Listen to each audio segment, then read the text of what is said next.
Graça e paz, gente bonita! Nós estamos aqui com mais um programa Restaurando Vidas. Eu sou a pastora Thaís Fantin, sou pastora da Igreja da Restauração e esse programa nasceu com um desejo muito especial: levar aquilo que o Senhor faz nas nossas vidas. Deus faz coisas maravilhosas. Eu, como pastora, tenho o privilégio de ver muitos testemunhos, muita coisa linda acontecendo, o Senhor agindo de forma milagrosa. E hoje eu estou aqui com uma mulher que é um testemunho incrível.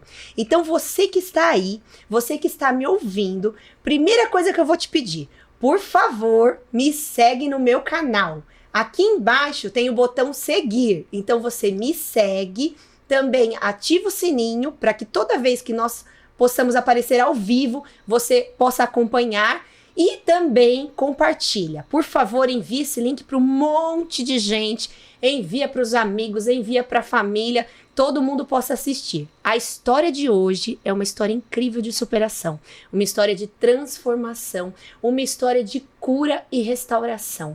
Eu não sei se de repente o seu coração está apertadinho, eu não sei o que dói aí dentro, talvez muitas feridas do passado. Hoje, certamente, você vai se identificar com a história dessa mulher e vai ver como Deus é bom e como Deus age de uma forma sobrenatural. Pastora Eurídice, querida, é um privilégio te receber aqui. A senhora é uma mulher que me inspira. Eu sou muito, muito grata a Deus pela sua vida. Todas as vezes que eu olho para você na igreja, a pastora Eurídice já congrega conosco há 12 anos, junto com a gente na Igreja da Restauração. E todas as vezes que eu te vejo, você é uma inspiração. É uma mulher incansável, uma mulher que não para, faz muitas coisas dentro da igreja. Hoje, cuida do Casados para Sempre, cuida também, né, de todo o projeto social da nossa igreja. É uma mãe, líder de célula e tem um testemunho incrível. Então, seja muito bem-vinda. Amém, amém. Graça e paz a todos. Sou muito feliz por estar aqui hoje, porque eu entendo que Deus é que nos coloca no lugar certo, exato, e no momento certo. Então eu creio que se eu estou aqui hoje é porque o Senhor preparou esse momento para nós. Então que Deus abençoe a todos. Quero já de imediato agradecer a minha apóstola linda pelo convite. E já mandar um beijo para minha família, para meus filhos, para os meus discípulos amados.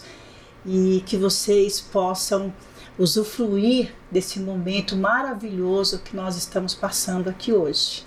Creio que será testemunho que alcançará muitas pessoas, muitas vidas. Que muitas pessoas que ao ouvirem o meu testemunho possam ser também transformadas assim como eu fui. Amém? É verdade. Então, para isso, já segue no canal e compartilha, isso. Né? Compartilha. Vai compartilhando aí. É isso Jesus. Aí. Pastor, eu queria saber um pouquinho da sua história, né? Começa contando pra gente o seu começo de vida, como é que tudo começou, né? Sobre o seu casamento. Conta um pouquinho aqui pra gente. Sim. Eu tive uma infância gostosa, uma infância boa. Graças a Deus, meus pais eles eram bem humildes, mas eram bem centrados na criação dos filhos.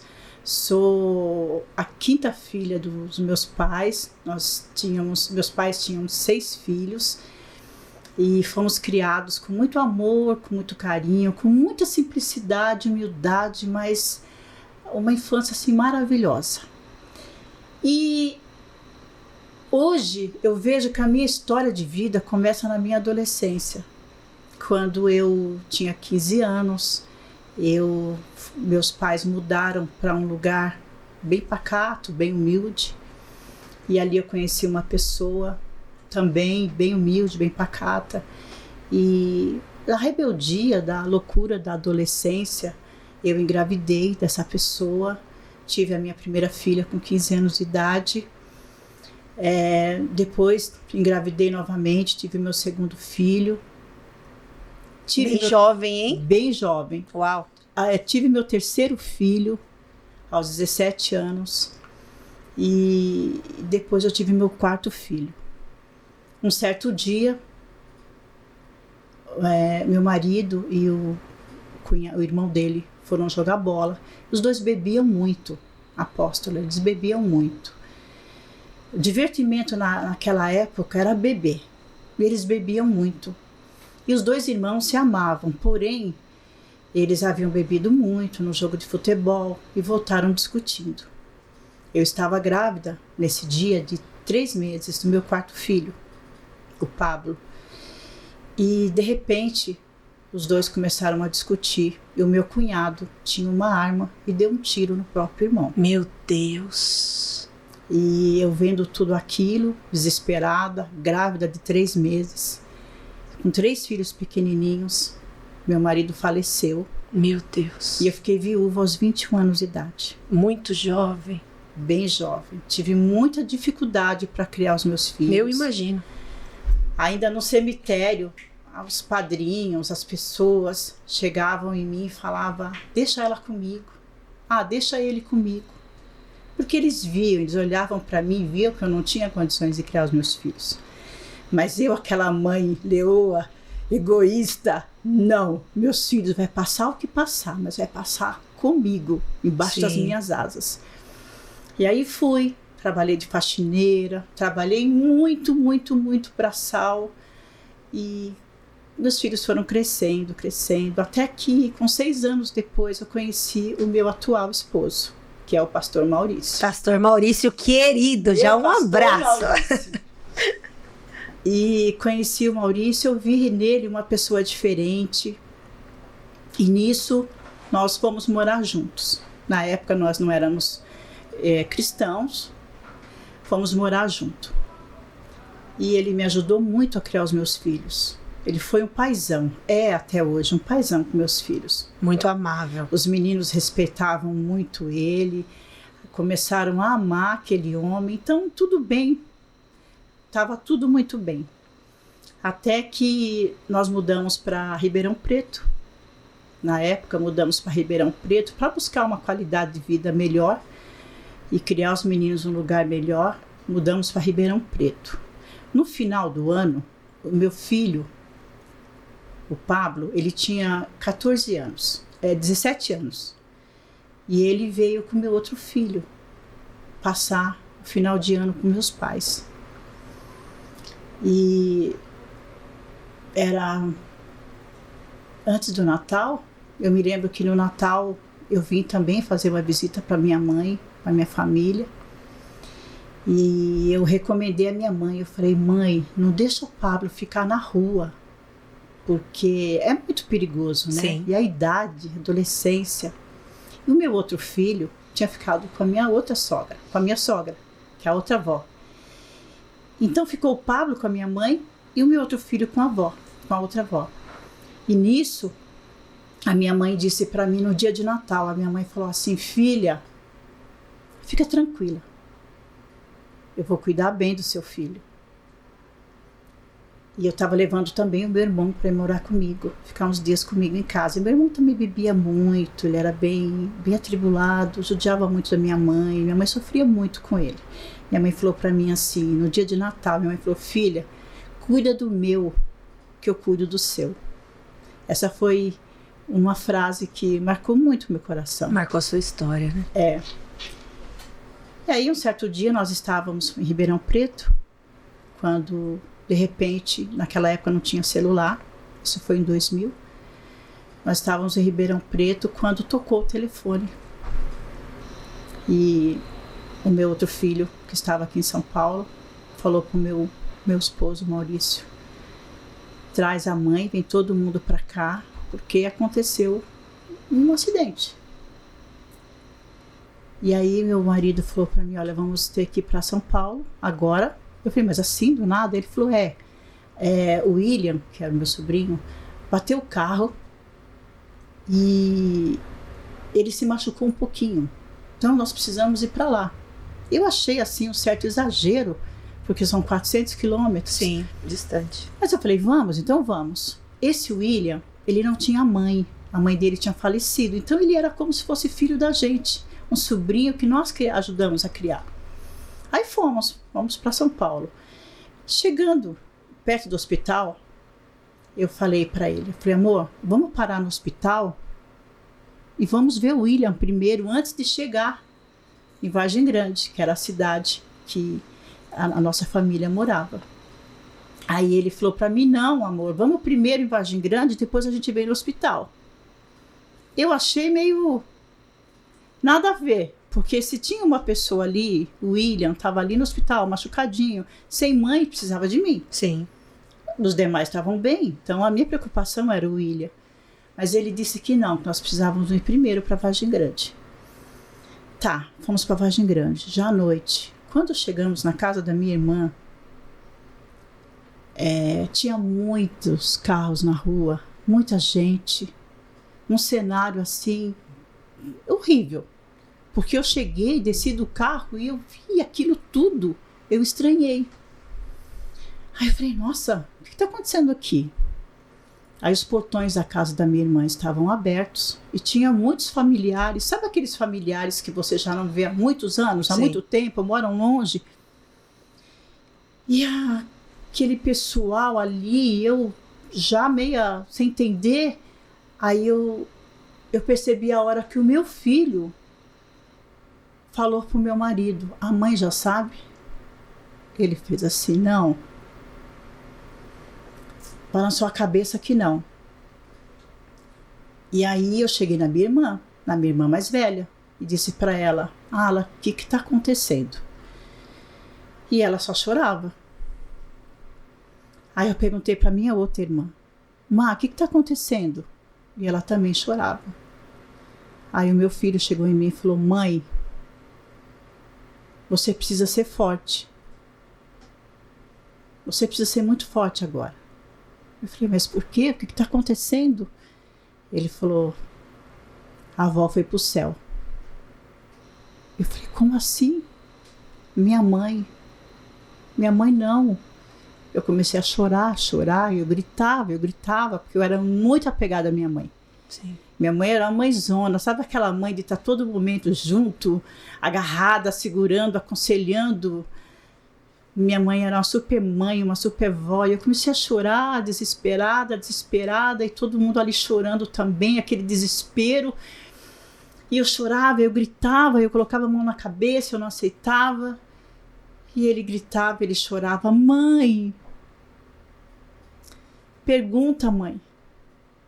Ele queria que eu perguntasse. Eu perguntei. E o meu pai? Ele falou, não, mãe, o vô tá bem. O vô daqui a pouco tá aqui, o vô tá bem. Mas pergunta, mãe. Pergunta, mãe. Você precisa perguntar, mãe. Eu chorava. Aí eu lembrei que o meu filho estava com a minha mãe. Meu Deus. E aí eu não queria perguntar. Eu não quis perguntar. E ele gritava, mãe, você tem que perguntar, mãe. Pergunta, mãe. Você tem que perguntar, mãe. E eu não quero perguntar. E ficamos naquele impasse por alguns minutos. Eu chorando, gritando muito. E ele falou, mãe, a avó levou o Pablo com ela. Uau. Nessa hora o chão abriu. Não, nessa hora, caí num buraco escuro, fundo. Imagina. Eu não me sentia mais. Chorando, gritando, desesperada. Todo mundo ali gritava de ver aquela cena. Eu fiquei louca, enlouqueci. Eu não sei explicar com palavras o que eu senti naquele momento. Só quem é mãe sabe. É muito difícil você ouvir uma notícia dessa, Sim. que você perdeu o seu filho. E eu, naquele momento, eu estava ouvindo uma notícia que eu perdi as duas pessoas que eu mais amava na minha vida. De uma vez só. Que era minha mãe e meu filho. E aí,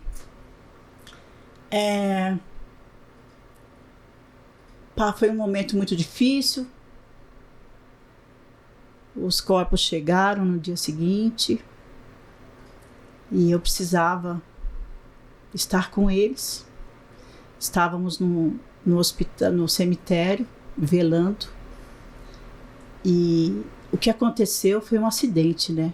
Na rodovia Bogiro-Nacal, onde estava minha mãe, meu filho e meu sobrinho. Sua mãe estava dirigindo? Não, meu sobrinho estava dirigindo. Meu sobrinho tinha 19 anos, minha mãe estava com 65 e o meu filho tinha 17 anos.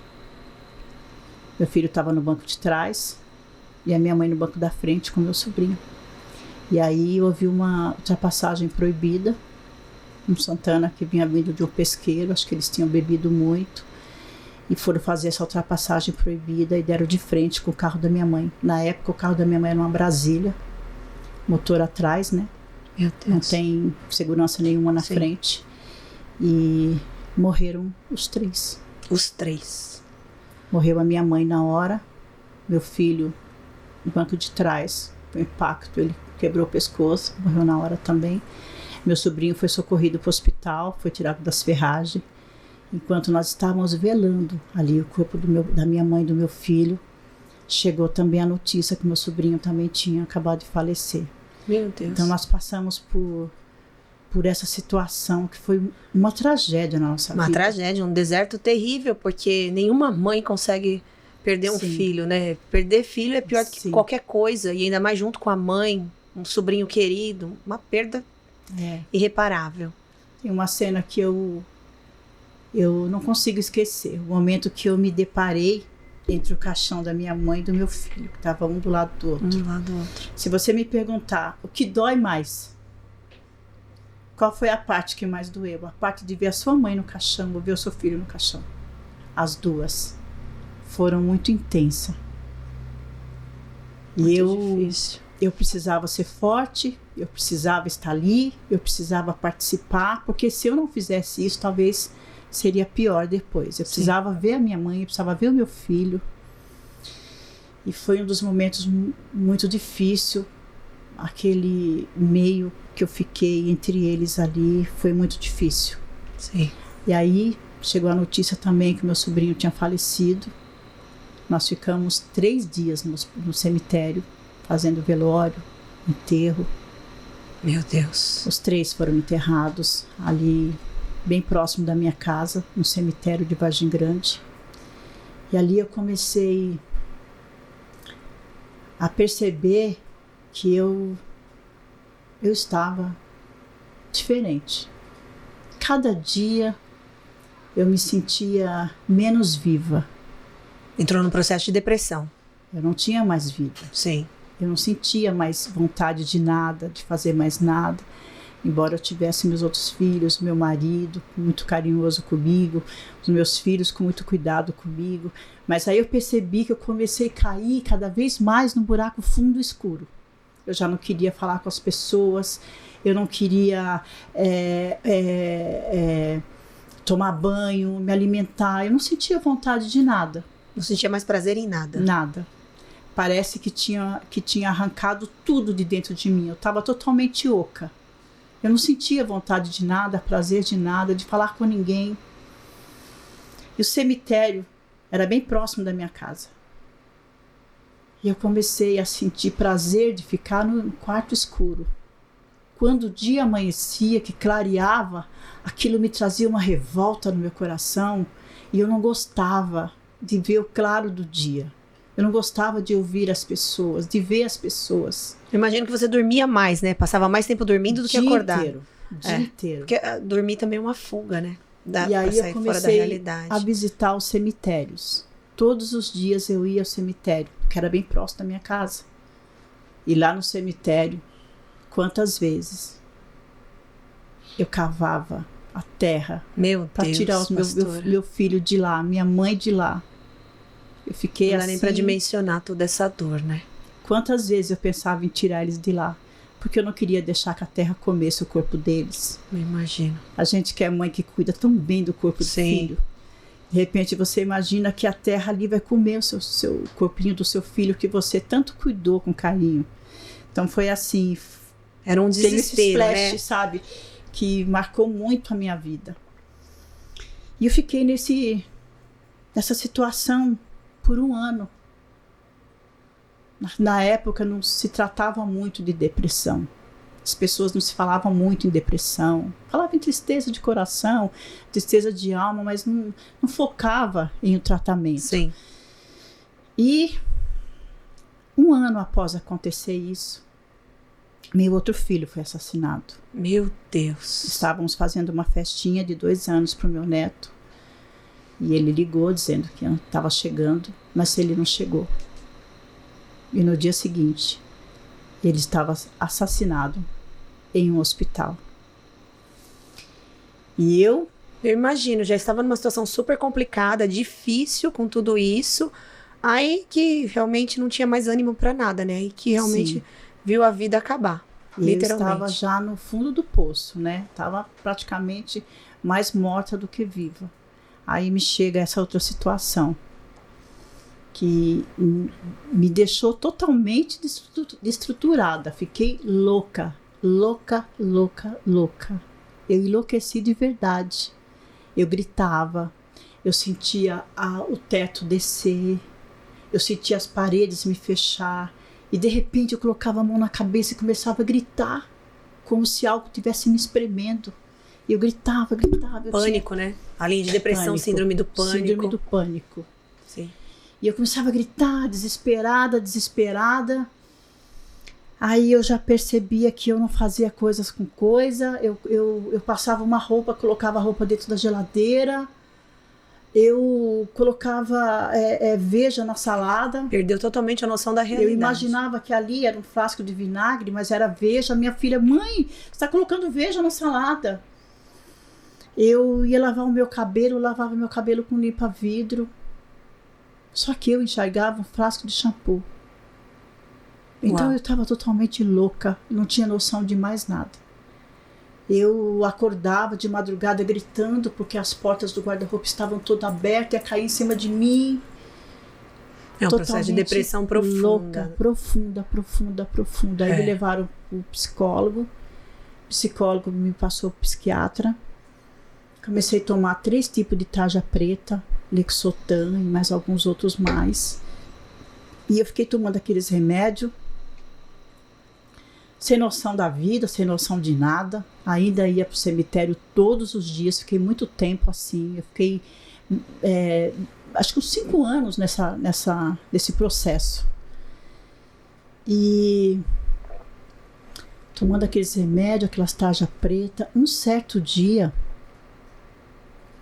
eu senti vontade de pegar aqueles remédios e jogar em cima do meu armário e não tomar mais. Mas eu tinha medo de fazer isso. Porque na verdade, quem seria eu? Exatamente, ansiava por uma libertação, mas como, né? Sim, eu não queria mais tomar aqueles remédios, porque eu tomava aqueles remédios e eu ficava lesa, ficava mole, eu dormia. Sim. Não era eu queria viver, mas eu não tinha forças para viver. Fui criada numa religião onde minha mãe ensinava que nós precisávamos ter uma Bíblia aberta no Salmo 91. Isso era bom. E assim eu fui criada com essa crença. E eu tinha lá uma Bíblia aberta no Salmo 91. Só que a minha mãe dizia que Deus era bom, que Deus era maravilhoso, que Deus cuidava, que Deus protegia. Isso eu ouvi na minha infância, na minha juventude. O tempo todo, essas palavras saíam da boca da minha mãe. Mas eu pensava, que Deus era esse? Será que Deus existia? Eu não acreditei. Existia muita revolta no seu coração em virtude de tudo que tinha acontecido. Eu estava totalmente revoltada. Que Deus era esse que permitiu tamanha atrocidade na vida de uma pessoa? De perder uma mãe, perder 2 filhos e perder um sobrinho de uma só vez. Fiquei muito revoltada com Deus. E eu dizia, Deus não existe. Deus é mentira. Inventaram que existe o Deus, mas Deus não existe. Porque dizem que Deus é amor. Que amor é esse? E aí, como foi esse processo de Deus transformar a sua vida? Me conte. O que aconteceu? Fiquei assim um tempo.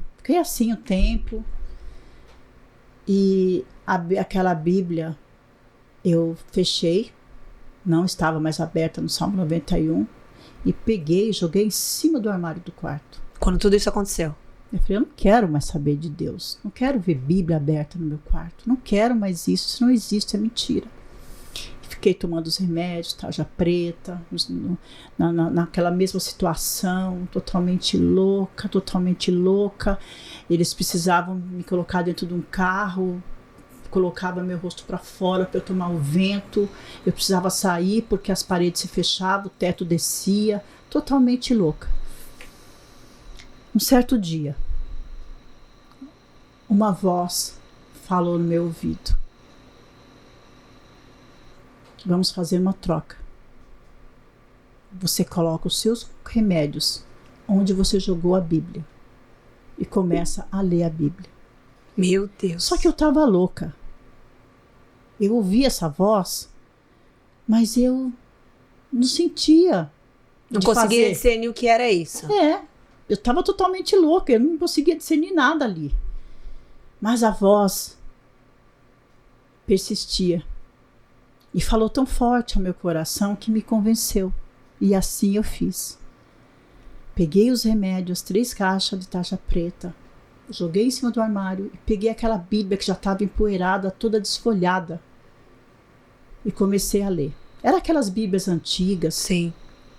Não entendia nada das palavras, eu nunca tinha lido uma Bíblia. Como a maioria das pessoas, né? Sim. Até que Jesus efetivamente entre na vida de uma pessoa, dificilmente ela para ler Bíblia. E é uma coisa tão importante. Sim. E aí eu senti de ler em Salmos. Eu comecei a ler. Não entendia nada. As palavras difíceis. Hoje a Bíblia tem um outro entendimento mais fácil, entendimento. Né? Mas naquela época não, as Bíblias eram bem antigas, com as palavras bem difíceis de entender. Mas mesmo assim eu lia. Lia, ouvia aquela voz, uma força maior sobre mim, me impulsionando a ler a Bíblia todas as noites. Eu lia e aquelas palavras refrigeravam a minha alma. Não entendia nada, apóstola, nada. Mas aquilo era bom. Sentia paz. Sentia paz. E não comentei com ninguém que eu tinha parado de tomar os remédios. Continuava. Eu tinha de 6 a 8 crises por dia. E eles já estavam acostumados com aquelas crises que eu tinha. E eu fiquei nesse processo lendo a Bíblia. Porque aquela voz que hoje eu entendo que é o Espírito Santo de Deus. Amém. Que cuidou de mim, me impulsionava a ler a Bíblia. E eu lia salmos e salmos e salmos e salmos e salmos, e era bom, e cada dia mais eu sentia meu coração refrigerado, cada dia mais eu sentia paz, cada dia mais estava bom. E você chegou a compartilhar isso com o pastor Maurício? Não, porque eles iam ser contra, né? Eu parar de tomar os remédios. Então ali ficou eu e Deus. E aquela voz que falava comigo. Que eu não sabia quem era. Hoje eu sei, mas eu não sabia. Aquela voz que me impulsionava a fazer isso. E aí comecei a ler e as minhas crises começaram a diminuir. De 8 foi passando para 7. De 7 foi passando para 6. E cada dia as crises diminuíam. E eu fui lendo a Bíblia, fui lendo. Foi havendo uma transformação. E eu não precisei mais tomar os remédios. Glória a Deus. Eu fiquei curada daquela loucura, eu fiquei curada da depressão. Glória a Deus. Foi liberta dentro de casa. Sim, com Deus, literalmente. Com Deus. Porque naquela época, apóstola, eu não sei onde estavam os crentes. Desculpa, mas não sei onde eles estavam. Não foi ninguém falar de Jesus. Não. Ninguém veio te consolar. Ninguém veio me consolar. Olha, um alerta para a igreja, viu? Como às vezes tem pessoas necessitando de socorro, necessitando de ajuda, e o quanto é importante ministrar a palavra de Deus, né, pastora? Sim. Se alguém tivesse ido... Como é importante, né? Teria te trazido consolo. Como crerão se não há quem pregue, exatamente. Né? E ali foi eu e Deus, foi eu e o Espírito Santo. Então, eu fui curada, eu fui liberta pela palavra. Glória a Deus. Conforme eu fui lendo, eu fui recebendo o refrigério, a cura, o remédio que eu tanto precisava. Mas e aí? Depois a senhora procurou uma igreja depois disso? Como é que foi? Então, de uma das vezes que eu fui parar no hospital com uma crise forte, uma pessoa falou pro meu filho e pro meu esposo: olha, leva ela para a igreja. Qual o endereço de vocês? Era uma evangelista, né? Eu não sabia. Qual o endereço de vocês? Aí meu marido passou o endereço. Um certo dia, meu filho falou, mãe, chegou uma mulher aqui e entregou isso daqui. Um pacotinho de presente, bonitinho. Era um CD. Lembra a época do CD? Lembro. Que tinha os louvores? Sim. Mas eu falei, ai, coisa de crente. Coloquei lá, junto com os meus CDs de pagode, de sertanejo, que na época era o que eu curtia. Sim. E quando isso aconteceu, depois de tudo isso, que o Espírito Santo começou a falar comigo, que eu fui curada, nós fomos para uma igreja. Fomos convidados, a minha família primeiro, eu fui uma das últimas. Por isso que eu falo, ó, não desistam daquela ovelhinha rebelde da sua família, viu? Eu era uma ovelhinha rebelde, não queria ir para a igreja de jeito nenhum.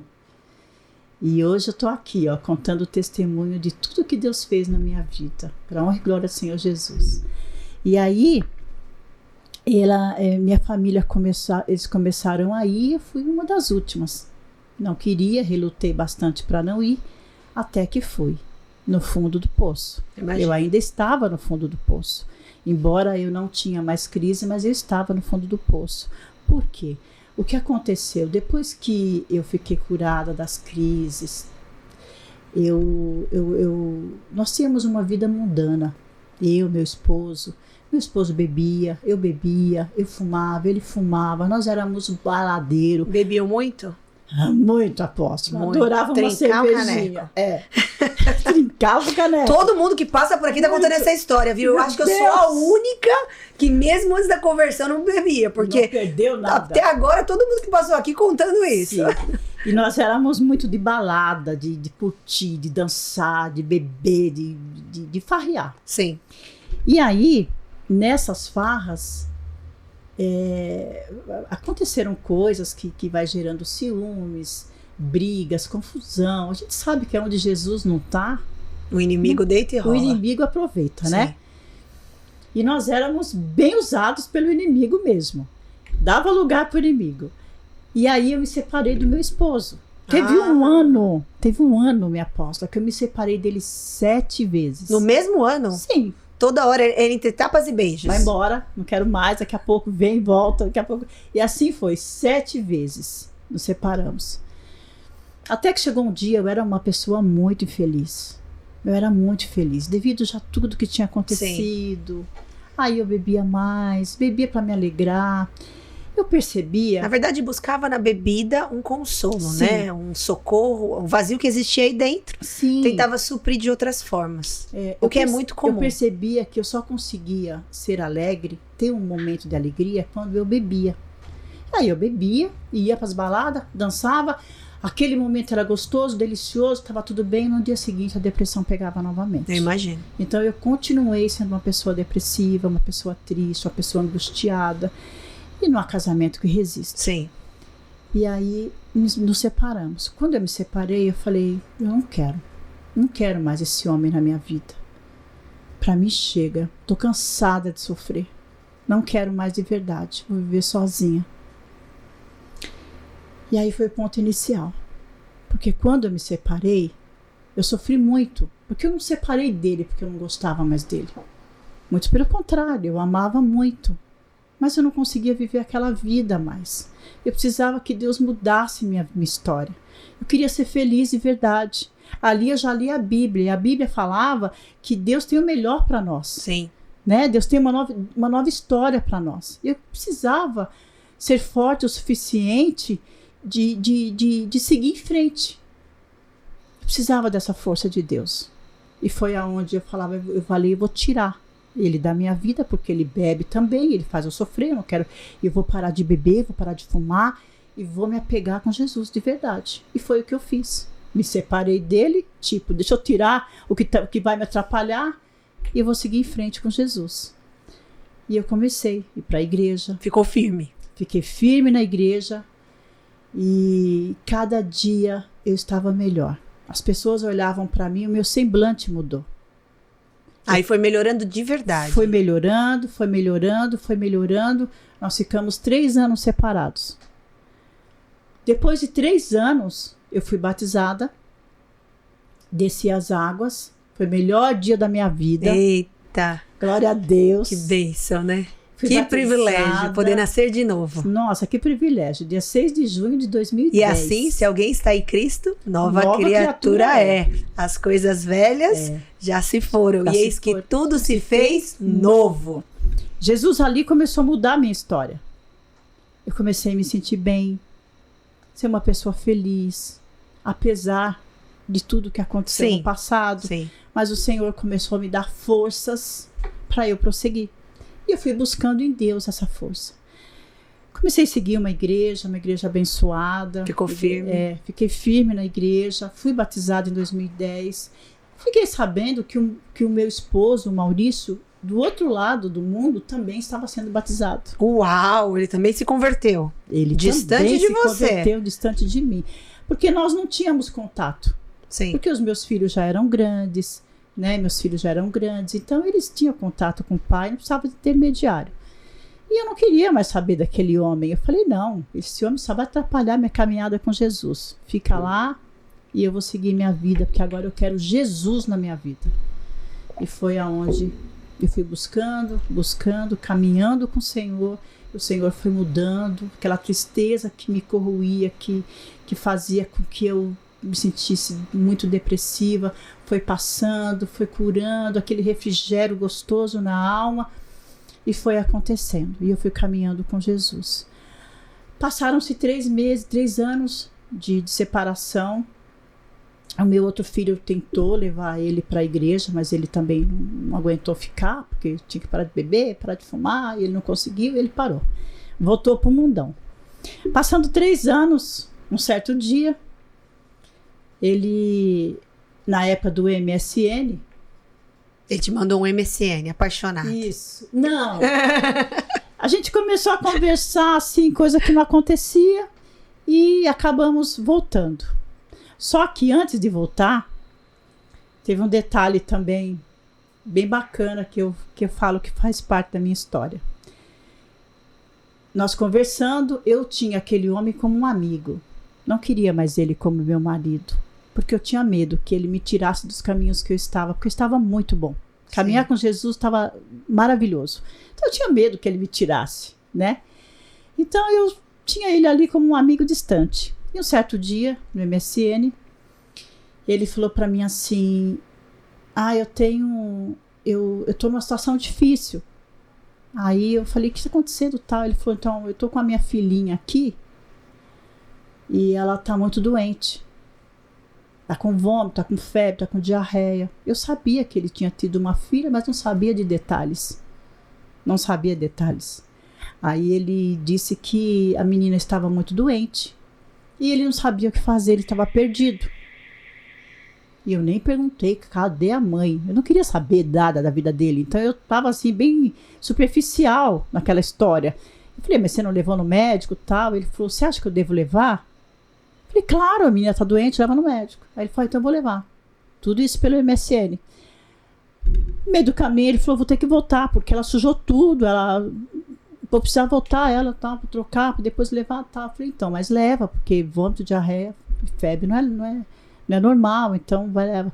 Aí ele levou a menina, no dia seguinte continuou conversando comigo, contando como a menina estava. E passou-se uma semana, mais ou menos, eu cheguei na casa da minha filha tem uma filha também, que é da mesma idade, Maria Júlia. E eu vi lá as 2 menininhas, a Lorena e uma outra menininha, da mesma idade, mesmo tamanho. Eu olhei, mas quando eu olhei aquela menina, eu não sabia quem era. Mas quando eu olhei, que eu bati o olho nela, eu senti algo muito forte. Estranhei, falei, por que eu estou sentindo isso por essa criança? Que estranho, por que eu estou sentindo isso por essa criança? Aí eu falei, Paty, quem é? Aí ela olhou assim, meio desconfiada. Ela falou, mãe, é filha do pai. Eu falei, legal. Mas aí eu desconversei e fui embora. No meio do caminho eu falei para Deus, Senhor, por que eu estou sentindo isso por aquela criança? Era para me sentir raiva, ciúmes, não era? Normal? Mas não, eu senti um amor muito grande no meu coração por ela. Essa é a parte mais linda do seu testemunho. Eu tô com vontade de chorar aqui. Foi um mix de sentimento que eu não sei explicar. Isso como é que forte. sente isso por uma criança que é filha do seu marido? com outra mulher. Mas Deus colocou um amor muito grande no meu coração naquele momento. Foi amor à primeira vista. Foi. Aí eu fui para casa questionando Deus por aquele sentimento. E passou-se uns 2 dias. Ele me chama. Diz que a menina estava bem, tal, que ele não sabia o que fazia, que ele estava desesperado. Eu não sabia da história dele, nem da criança. E eu estava numa vida, apóstola, de princesa. Eu só cuidava de mim, porque os meus filhos já eram adultos. Eu saía para o cinema com o pessoal da igreja, assistia filme. Todos os eventos da igreja eu estava junto. Então, assim, eu estava numa vida boa. Sim. Cuidava de mim, salão, shopping. Era isso que eu fazia, igreja. Estava restaurada emocionalmente. Sim, eu estava super bem.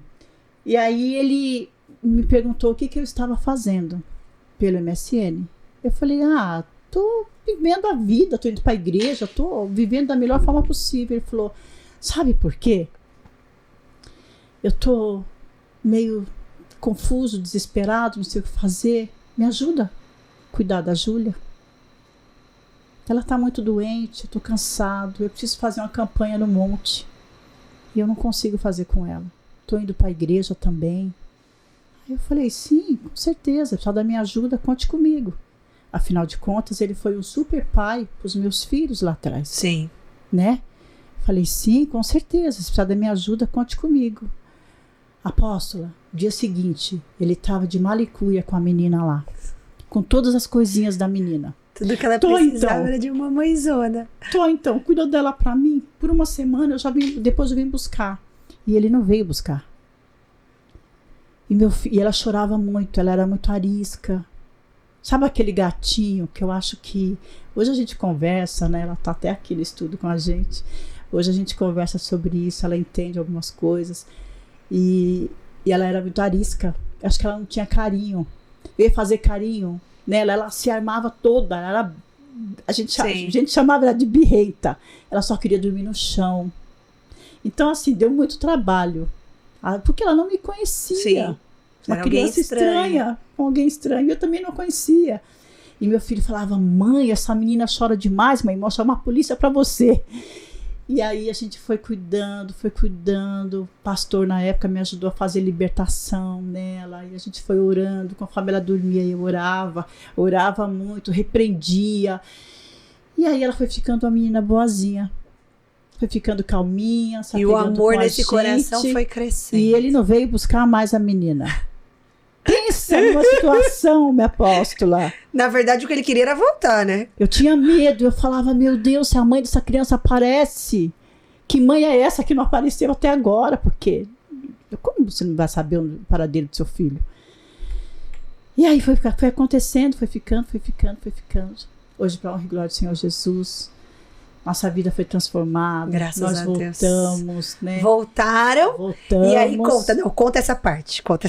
Voltaram, cada um em uma igreja. Sim, voltaram. Outro essa parte é importante. Olha, ele estava firme na igreja, no Campo Limpo, né? E eu firme na igreja em Mairique. Então nós estávamos totalmente em igrejas opostas. Sim. No domingo, ele ia para uma igreja, eu ia para outra. A Júlia sempre comigo, né? Ele ia para uma igreja, eu ia para outra. E era assim, muito chato, né? Porque o casal tem que congregar junto. Sim. Eu gostava muito da minha igreja em Mairique, embora fosse longe, mas eu gostava muito, porque foi ali que começou a minha cura. Pastor Vando, lindo, maravilhoso, te amo de paixão, viu? Isso foi uma bênção na minha vida. Com certeza. E o pastor Vando teve muita paciência comigo, porque eu entrei lá, eu bebia, eu fumava, eu ia para as baladas, ele sabia. Sim. Mas eu não perdia os cultos. Eu ia na época de rodeios, eu ia já pronta para o rodeio de bota, de chapéu, mas eu ia para a igreja. Sim. E ele foi um enviado pai, por né? Deus para me ajudar naquela época. Então ali começou a minha conversão. Então nós voltamos, lembrando que a Júlia veio primeiro na minha vida, né? Eu queria a Júlia, mas não queria ele. Só queria a Júlia. Eu só queria a Júlia. Deixa o pastor Maurício de fora. Na época não era pastor ainda, né? E até hoje ela fala, pai, eu cheguei primeiro. Ela é prioridade. Então, Aí a gente foi... Onde eu estava? Você estava, cada um congregando numa igreja. Sim, cada um numa igreja. Eu gostava muito da igreja de Mairi, comunhão rara. Ele gostava muito de comunhão plena. A pastora Romera, pastor Anderson, queridos, foi uma também. bênção para ele. Beijo para vocês. E, enfim, cada um gostava da sua igreja. E a gente nunca imagina sair da nossa igreja, Sim. né? Porque a gente tem amor. Tem amor. Amor pelos pastores, amor pelas pessoas, a gente se torna uma família. E eu falava, pastor Vando, me ajuda a convencer ele a vir para cá. E o pastor Vando falou para mim assim, você sabe o que a Bíblia diz quanto a isso? Eu falei, sei, pastor, que a mulher tem que seguir o marido. Mas eu não quero sair daqui, eu quero ficar aqui. Aí ele falou, então vamos orar. Aí ele entrou em oração comigo, me ajudou. E por outro lado também, a pastora Romera, pastor Anderson, queria que eu fosse para lá. Sim. Que era certo, né? Só que meu coração não queria ir para a comunhão plena. Embora seja uma igreja abençoada, mas eu queria ficar com o meu pastor.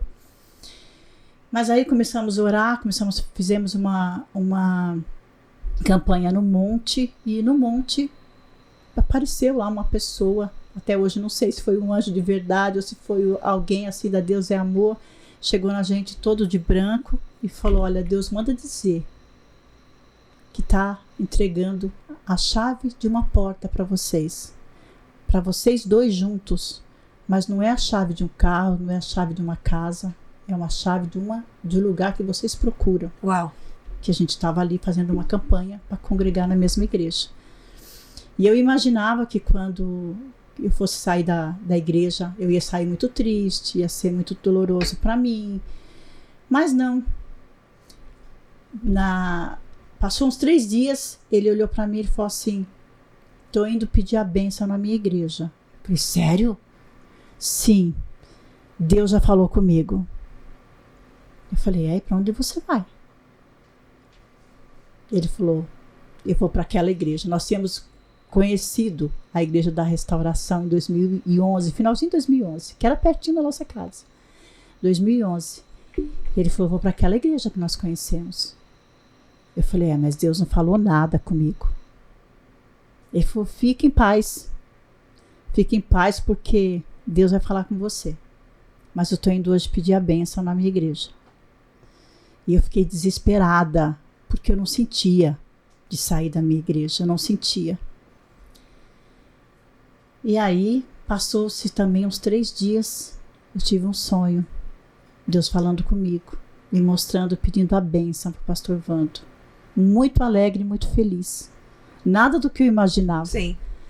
E assim foi. Eu acordei e falei para ele, amor, Deus acabou de falar comigo. Uau. Vamos então. E aí nós fomos, pedimos a bênção do pastor Vando também, saímos, fomos para a Igreja da Restauração, 2012. Para minha alegria, viu, gente? Esse casal chegou, fazem 11 anos, né, pastora? Não. 12 anos. 2011, você tá falando? Nós chegamos no finalzinho de 2011. Então, 12 anos, vai fazer 13. 2012 já passamos pelo encontro, fevereiro. Deus. Em março já estávamos fazendo escola de líderes. Aí surgiu o convite de fazer Casados para Sempre. Sim. Nós questionamos, falamos, poxa, mas nós já vivemos tudo que tinha que viver no casamento. Para que fazer esse curso? Né? Já vivemos coisas boas, coisas ruins, já erramos, já consertamos, para que fazer? Inclusive, vocês casaram oficialmente, né? Depois que se Sim, converteram. Porque até então vocês só eram juntados, né? Só eram amaziados. Aí vocês casaram juntos. Oficialmente. Quando nós voltamos, de noiva linda. já fomos fazer tudo certinho. Tudo certinho. Tudo certinho. Então agora vamos fazer tudo conforme Deus quer. Sim. Conforme os princípios bíblicos. Aí casamos civil, casamos igreja, fizemos até uma festinha para os mais íntimos. E fomos seguir a nossa vida na presença de Deus. E aí ficaram firmes. Ficamos firmes. Hoje são uma inspiração de família. Eu falo, pastora Eurídice, ela é ligada no 220. Impressionante. Glória assim, a Deus. tudo que acontece na igreja tá envolvida. Às vezes eu chego lá, tá ela cuidando do social, cuida do social com amor, com dedicação. Ela que distribui as cestas básicas para as pessoas necessitadas. Ela que socorre as pessoas que chegam lá passando por dificuldades. Cuida do curso Casados para Sempre, né? Eles restauram o casamento. Olha só que história. Uma história de destruição e depois todinha de reconstrução. É uma mulher que nesses 12 anos, assim, eu caminhando com você de perto, eu nunca vi cabisbaixa, nunca vi murmurando, nunca vi reclamando da vida. Muito pelo contrário, tá sempre cheia de fé, jorrando unção, alegria. E aí, o que eu vejo de tudo isso, pastor? E por isso eu quis te trazer aqui hoje, para mostrar para as pessoas como Deus existe e como Deus transforma histórias. Sim. Fato é que na nossa vida, às vezes, a gente passa por circunstâncias muito difíceis, né? Tem situações que fogem totalmente do controle, que não são situações boas, são situações muito doloridas e legítimas. A pessoa sentir dor, legítimo a pessoa estar de luto, legítimo a pessoa passar por dificuldade, né? Por aquilo. Quem é que vai perder um filho e vai ficar bem? Não tem como. Sim, é natural a dor do luto, né? A dificuldade. Mas a questão é a seguinte: uma hora você precisa se levantar disso. Uma hora você precisa entender que há tempo para todas as coisas e em Deus nós podemos se levantar e ser diferentes, né? Com todo esse processo, a senhora conheceu o quê? O verdadeiro amor de Deus, o quanto Deus te ama, o quanto Deus te escolheu. E hoje, aquilo que foi uma dor, uma fraqueza, hoje é uma fortaleza. E eu vejo, assim, quando acontece de alguém perder alguém muito querido da família, a pastora Euridice é a primeira a correr para ajudar, é a primeira a correr para assessorar as pessoas, para cuidar, para levantar. Por quê? Porque o testemunho da senhora é isso, não é verdade? Sim. O testemunho da senhora é essa transformação de que é possível viver mesmo depois de tudo que aconteceu. Eu entendo hoje, depois que tudo passou, que tudo na vida é uma questão de decisão. Nós precisamos decidir. E eu decidi a não viver aquele luto pro resto da minha vida. Sim. Então eu acredito que o luto, ele tem tempo de validade, né? Hoje sinto muita falta da minha mãe. Perdi meu pai também, que depois do acidente levei meu pai para morar comigo, meu irmão. Perdi meu irmão depois. Perdi minha irmã depois. Depois disso eu perdi meus entes queridos, continuei perdendo. E assim, mas Deus me ensinou que eu precisava decidir viver. E nós temos obrigação de viver. Eu tinha meus outros filhos, eu tinha meu esposo, e eu tinha a minha vida. Sim. Eu tinha a minha vida. Eu precisava continuar. Então eu decidi continuar com Jesus. Exatamente. Então, isso é possível, meu apóstolo. É possível quando você decide que Deus vai na sua frente. Com certeza. Você segura nas mãos do Senhor que você consegue. Não é buscar Deus em oração, né? Deus Senhor, em oração. tira essa dor de dentro de mim. E talvez você esteja assistindo agora, eu não sei quais são as suas dores. Talvez você esteja passando por um processo de depressão. A depressão, o que é a depressão? É algo focado no passado. É uma dor tentando resolver aquilo que aconteceu. Eu quero te dar uma notícia. O passado é imutável. A gente não consegue mudar o que aconteceu. Infelizmente, não tem como mudar tudo isso. Mas você precisa olhar para o futuro. E Deus vai te ajudar a se levantar. Então foque em Deus. Olha que coisa incrível. A pastora teve um particular com Deus e a partir daquilo começou um processo de transformação. Pastora, você se considera uma mulher feliz hoje? Muito. Graças a Deus. Hoje todos os meus filhos estão no caminho do Senhor. Nós falamos todos a mesma língua em casa. Graças a Deus. Curados, né, de bebida, de cigarro. Graças a Deus nós somos limpos e vivemos uma vida com o Senhor. Uma família querida, Uma família querida, graças a Deus por tudo. Tem as lembranças tristes? Sim. Tem. Mas nós precisamos prosseguir, inevitável, a gente tem memória, continuar. né? É inevitável lembrar, às vezes, do que aconteceu. Sim. Mas o que não pode ficar é preso naquilo. É decidir ir pra frente, decidir criar uma nova trajetória de vida, né? Ô, Rui, eu trouxe até foto, a pastora me passou foto, por favor. O Rui é o nosso querido aqui que cuida do estúdio. Se possível, eu passei no seu WhatsApp, tem foto da família e tem também a foto aí da geração. Se for possível, coloca pra mim primeiro a da família, para que o povo possa ver essa família tão linda que a pastora Euridice tem, né? Amém. Uma família muito querida, uma família muito abençoada. Amém. E uma família que hoje realmente está buscando a Deus, né? Sendo transformada dia a dia. E olha o que Deus tem feito. né? Eu perdi meus 2 filhos, perdi minha mãe, perdi meus entes queridos, mas eu ganhei a Julinha, Maria Júlia de presente, que é um presente de Deus na minha vida.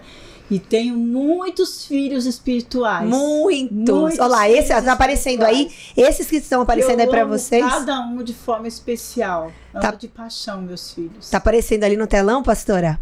Olha só, são os filhos dela, né? Esses são os meus já filhos. Com a Júlia, maravilhosa. Já com a Juzinha, E agora coloca outra foto, que são a foto dos filhos espirituais. Pastora Euridice, ela lidera uma geração na nossa igreja, né? Uma geração chamada Marca da Promessa. A Marca da Promessa. Muitos filhos espirituais. Olha, isso aí é só o povo da geração dela, isso porque faltou um monte nesse dia, né? Isso aí acho que é um terço da geração. Um terço. Graças a Deus. Então, é uma mulher de fé, é uma mulher que prega, que ministra, que traz cura, que traz restauração para outras vidas. Então, realmente, o seu testemunho é lindo. E eu sou muito feliz pelo privilégio de estar com você todos os dias. E eu sou muito feliz por ter você como minha pastora, minha apóstola, minha mãe espiritual. Você é linda, eu te amo muito. Viu? Eu também te amo. Minha pastora, para mim, é um presente. Você é uma inspiração. Todos os dias eu olho para sua história e eu penso, uau, que mulher de fé, que mulher de resiliência, de força, para poder suportar tudo isso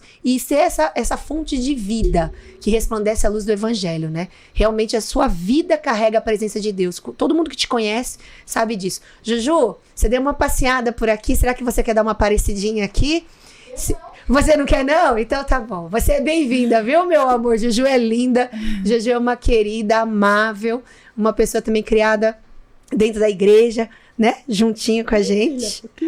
Me deu só dar um beijinho na sua mãe, só pra eu te ver. Tímida. Não, eu tô com meu cabelo feio. Ah, tá com o cabelo feio. Ah, não, você é linda de qualquer jeito. Você já apareceu na foto, né? Então tá bom, Pastora querida, então agora você pode dar um recadinho aí pras pessoas, em especial para as pessoas que estão passando por dificuldades, né? Dê esse recadinho para eles, para que realmente haja força, ânimo e vigor, que essas pessoas possam olhar para sua história como uma fonte de inspiração. Amém. Lembrando que quando eu estava nesse quadro de depressão, eu não conhecia Jesus. Eu era totalmente leiga, né, quanto à palavra de Deus. Eu não sabia o poder que tinha a palavra de Deus. E se você que está aí do outro lado já conhece Jesus, já teve essa oportunidade de conhecer Jesus, decida a não continuar numa vida de depressão, de angústia, de tristeza como eu estava. Busca o Senhor, porque Ele é quem pode todas as coisas. Se hoje eu estou aqui contando a minha história para vocês, é porque lá atrás o Senhor me alcançou e eu disse sim para Ele. Então diga sim para o Senhor Jesus também. Se levante. A Bíblia diz que nós precisamos levantar e andar. Então se levante, que você consegue com Jesus. Saia dessa depressão, saia desses remédios, saia desse fracasso de vida. Entrega a tua vida totalmente ao Senhor e confia nele, que o mais Ele fará. Amém? Amém. Deus abençoe. Amém. Com certeza, o mais Ele fará. Ele fará. Salmo 37, versículo 5. É isso aí.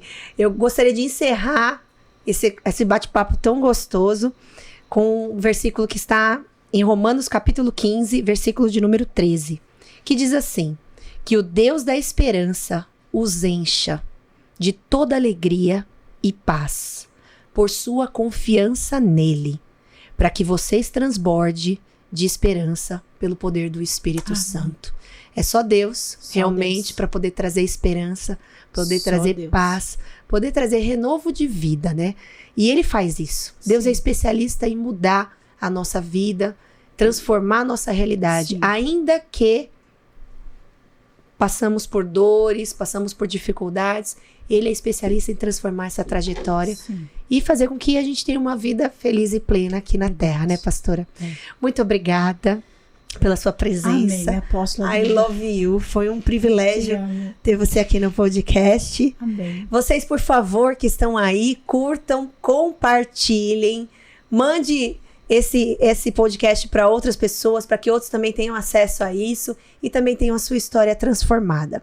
A Igreja da Restauração fica localizada na Avenida Eldorado, 183 Cotia, e para nós será sempre um privilégio e um presente poder receber vocês lá. Eu sei que às vezes tem a dificuldade da distância, nem todo mundo que vai ter oportunidade de ouvir esse podcast mora em São Paulo, enfim. Mas se você for dessa região, nós os receberemos de braços abertos. Pastor Eurídice, então, para dar muito aquele carinho, abraço, né? Cheio de amor e cuidar também da sua vida. Obrigada, pastora. Amém. Deus abençoe vocês, Deus abençoe a sua casa, Deus abençoe a sua família. Fique com Deus e creia. O nosso Deus é um Deus de milagres e Ele faz coisas extraordinárias. Um beijo no coração. Fica com Deus. Deus abençoe. Aí!